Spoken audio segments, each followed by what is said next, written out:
niboneye abantu bari kuri za next level. I've seen people who are on the next level. Nabonye abantu bari kuri next level. I've seen people who are on the next level. Nakubwiye murambivuga buri gihe. Pastor, nabonye umuntu ufite umujyi. I saw a person that has city. Canaan City.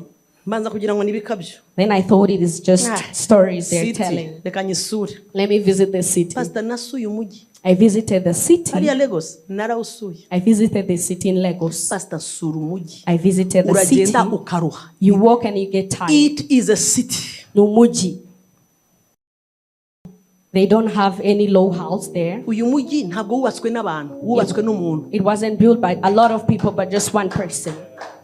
Nta nzu nimwe yo hasi pastor irimo. They don't just have a normal building.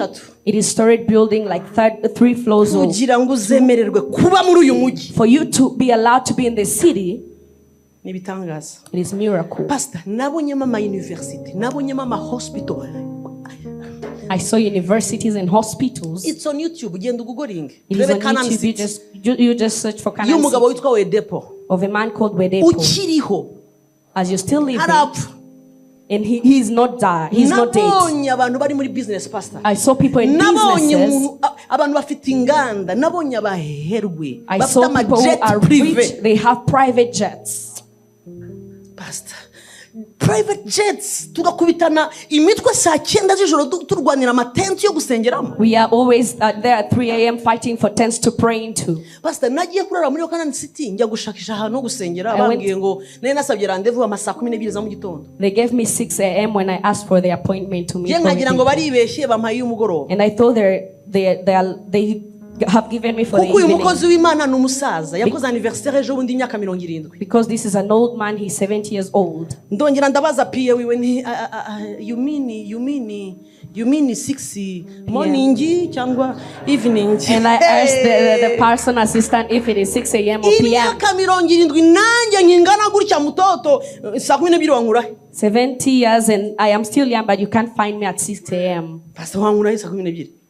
Ni mbintangira amatsiko nese in the morning abavuye.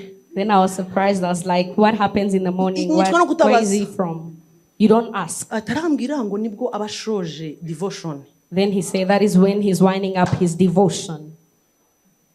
Ntandireba ntihari ntangira sanga devotion. And then I said, where do I start my devotion? Pastor, ndavuga umuherwe. Ndavuga umuntu nicaye muri office ye hari umushuti we wari wapfuye ahita hamagara abahungu bati nimubwire abapilote bategura indege ko tugomba. I looked at him and then I was shocked. Wari wahimba indirimbo nshya. Have you ever written a new song there? It's like he's telling them to find some motorcycle there. I sat in his church on Sunday. Those who were behind did not see him.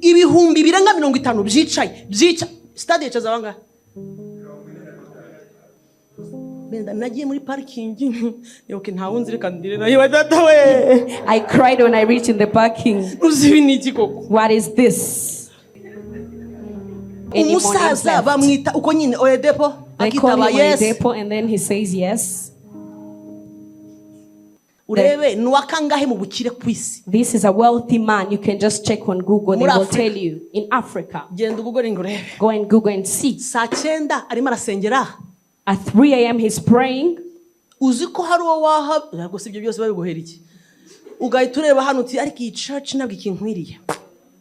God can bless you and then you say this is no longer my level of church. You even change the way you walk. Even how you greet them, you don't use your whole hand. I tell you.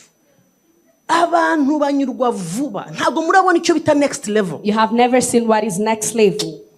Pastor, numvise abantu baboroga muri usarema araborogera iki? I saw people pleading out. His children Pastor, are in ministry. Very successful. They're very successful. Nobody went astray. They were all speaking in tongues and they're in ministry. ahagaze. And the wife is not sitting there standing. Indege ye ntabwo yaguye, pilot ari hari arategereje. His private jet is there, the pilot is waiting. Ayo ma university yose. Those universities, murabizi ko university ye niyo ya kabiri muri Afrika. You know his university is second in Africa. Nize.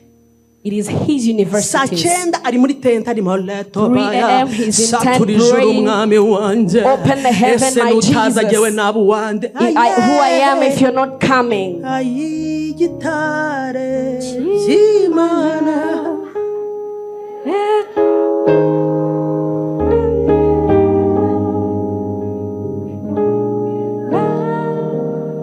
Uretse imbabazi z'Imana, uretse nkubwire.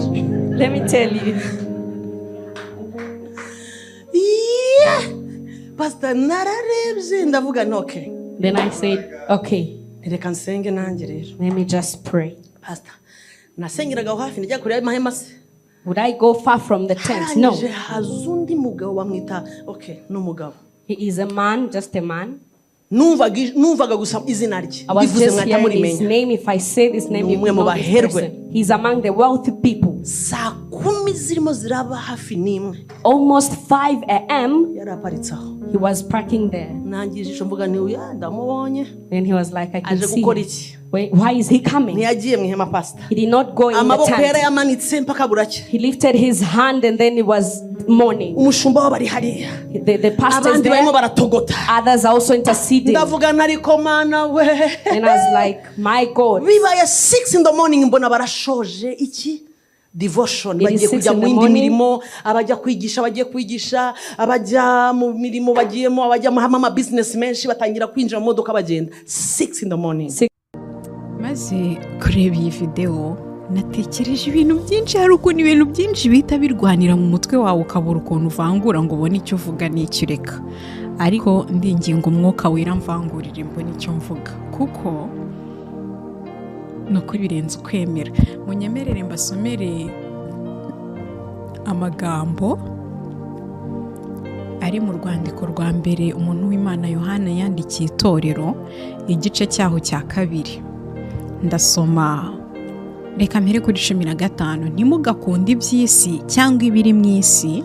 Umuntu nakunda iby'isi, gukunda Data wa twese ntikuba kuri muri we. Umuntu nakunda iby'isi, gukunda Data wa twese ntikuba kuri muri we. Umuntu wihamye ubwe ko gukunda Data wa twese kutari muri we, aza kukwigisha ate kumukunda? Ni gute yaza kukwigisha gukunda Data wa twese kandi ubutumwa avuga ubwabwo bukumvisha kuko gukunda Data wa twese kutari muri we? Umuntu nakunda iby'isi, umuntu nakunda Kanani City, umuntu nakunda amajeti prive, umuntu nakunda gukira cyane, umuntu buriya hari ibintu biri muri kamere muntu par défaut. Urabona iyo uguze smartphone hari uburyo biri programme par défaut, ku buryo kugira ngo ibyo bintu bihinduke bisaba ko winjiramo muri settings ukagira ibintu hindura. Par défaut rero muri kamere y'umuntu dukunda iby'isi, muri kamere y'umuntu, umuntu wese yava akagera muri kamere ye, dukunda iby'isi, dukunda icyubahiro, dukunda ibintu bishining. Ariko gukizwa ni iki? Gukizwa ni iki? Ko ariho hantu byapfiriye, umuntu akaza akakubwira ibintu birimo birwanya gukunda Data wa twese, ukamwakira nk'umuntu w'umuvugabutumwa kuko yavuze ngo ntugasambane. Nabahaye urugero, niba mugira ngo ndabeshya muzajye mu barangi mubabaze umuntu aje gusenga yasambanye uko bigenda. Ariko gukunda Data wa twese ntikuri muri bo, ntibamuzi, ntibamumenye, ntibazi umwana we. Gukunda Data wa twese ntikuri muri bo ariko ntibasambana. Gukunda Data wa twese ntikuri muri bo ariko ntibiba. Gukizwa, nibwira ko abantu bakeneye kumva gukizwa icyo ari cyo. Itorero byarigendekeye gute? Abakristo byabagendekeye gute? Ibi bintu byatangiye kubaryohera bigenze bite? Mwatangiye kumva ibi bintu ari iby'umwuka bigenze bite? Neza umuntu agasoma umugani w'umwana w'ikirara, bya bintu akabihuza n'ibyifuzo byose bya kamere. Ariko ibyo bintu byanyibukije umugani umwami wacu yaciye, umugani w'umubibyi. Ndatangara cyane. Muri uwo mugani w'umubibyi atangira avuga ngo umubibyi yasohoye imbuto, ngo zimwe zigwa mu nzira, izindi zigwa ku kara, izindi zigwa mu mahwa, izindi zigwa mu butaka bwiza. Iyo yose ni imitima yavugaga, arangije abasobanurira ibyayo. Ibindi tubyihorere twivugire izaguye mu mahwa. Izo zarantangaje, kuko ushobora kugira ngo amahwa ni ubusinzi zaguyemo, ushobora kugira ngo amahwa ni ubujura zaguyemo, ushobora kugira ngo amahwa ni ubusambanyi cyangwa imirwano cyangwa ibirozi oya. Umva ikintu Yesu yise amahwa. Aravuga ngo izaguye mu mahwa ngo niba abantu baza bakumva ijambo ry'Imana, ngo ariko ngo amaganya y'iby'iyi si n'ibihendo by'ubutunzi bikaniga ya mbuto, bikaniga rya jambo, ntirimanuke ngo rishore imizi mu mitima ryera imbuto. Mu by'ukuri ibyo bintu bibiri byarantangaje, ngo amaganya y'iby'iyi si n'ibihendo by'ubutunzi. Uyu muntu ufite amaganya y'iby'iyi si n'ibihendo by'ubutunzi mu buzima busanzwe ashobora kuba ari imico myiza. Uyu muntu ntatongana, ntatukana, ntiyiba, ntasambana, ntarwana, ntakubita umugore, ntasuzugura umugabo. Uyu muntu mu buzima busanzwe ashobora kuba ari imico myiza bamwe twavugaga ejo bundi kiliziya yitegereza igatagatifuza. Nyamara mu mutima we ntago bishoboka ko yakwatura ijambo nka rya rindi umuntu w'Imana yatuye ngo ijambo ryawe Mana ni itabaza ry'ibirenge byanjye. Ryaba itabaza ry'ibirenge bye gute se ritajya rimugera mu mutima? Aho ryakageze mu mutima hatewemo amaganya y'iby'isi n'ibihendo by'ubutunzi, birashibuka biragenda. Buriya rero ibiti by'amahwa iyo biva bikagera hariho ibirandaranda, ariko ibyinshi birahaguruka bigahagarara. Umva, wagira ngo uteye imbuto. Bya bihwa byashinyitse, byahagurutse, byahagaze, bigahita bisamira mu kirere. Yesu arababwira ngo iyo mitima imeze nko mu mahwa, ibintu bibiri bituma imbuto y'ijambo ry'Imana itagera mu mitima yabo ni iki? Icya mbere ni amaganya y'iby'iyi si. Buriya umuntu wigishwa inyigisho za prosperity, byanze bikunze, abishake ntabishake, azahorana amaganya y'iby'isi muri ubu buzima.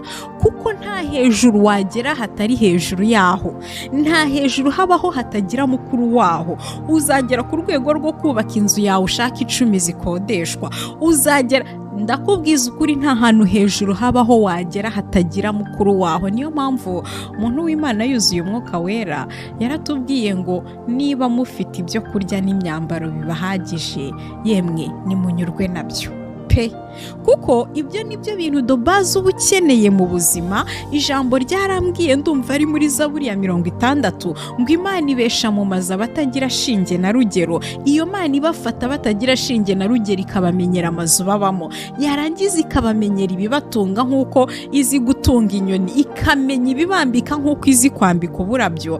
Ijambo ryarangiza rikambwira ngo rero ibyo niba ubifite bikaba biguhagije, wari ukwiye kunyurwa nabyo. Ariko ibyo umaze kubibona barakubwira ngo wanyuzwe manuma. Kubera ko mu ivanjiri ya prosperity nta nivo yo kunyurwa yemewe.